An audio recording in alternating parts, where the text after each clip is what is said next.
BSF जवान पीके साहू यांना पाकिस्तान आज अटारी बॉर्डरवरून भारतामध्ये सोडलंय। भारताने देखील पाकिस्तानी रेंजर्सला परत पाठवलंय। 23 दिवसांपूर्वी पीके साहू हे चुकून पाकिस्तानमध्ये गेले होते। अटारी बॉर्डरवरून ते आज भारतामध्ये परतले। याचाच आढावा घेतला आमच्या प्रतिनिधींनी, पाहूया।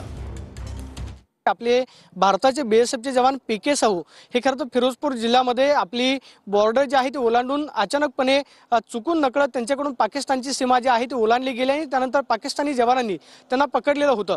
पीके साहू यांना जवळपास 20 दिवस जे आहे ते पाकिस्ताननं त्यांच्या देशामध्ये ठेवलेलं होतं। मात्र पाकिस्तानी एक रेंजर जो आहे तो आपल्या राजस्थानच्या हद्दीमध्ये जो आहे तो आपल्या भारतीय लष्करानं पकडलेला होता। मात्र आज या दोन्ही जवानांना आज आपला भारताचे पीके साहू जे आहे ते आपण पाहतोय की आज अमृतसरच्या अटारी बोगा बॉर्डरवरून भारतामध्ये परतलेले आहेत। तर जो पाकिस्तानी रेंजर्स आपल्या राजस्थानच्या हद्दीमध्ये पकडलेला होता त्याला सुद्धा आज भारतानं त्यांच्या पाकिस्तानच्या हद्दीमध्ये सोडलेला आहे। दोन्ही देशांमध्ये प्रोटोकॉलमध्ये या आपल्या भारतीय जवानाला जे आहे ते आपल्या भारतामध्ये आणण्यात आलं आणि पाकिस्तानी रेंजर जो राजस्थानच्या हद्दीमध्ये पकडलेला होता त्याला सध्या त्या पाकिस्तानी खरं तर अधिकाऱ्यांच्या उपस्थितीमध्ये पाकिस्तानमध्ये पाठवलेला आहे। हीच ते आपल्याला जी चेकपोस्ट सीमा पाहायला मिळते की जी अटारी बॉर्डर भारत आणि पाकिस्तानचं चेकपोस्ट आहे।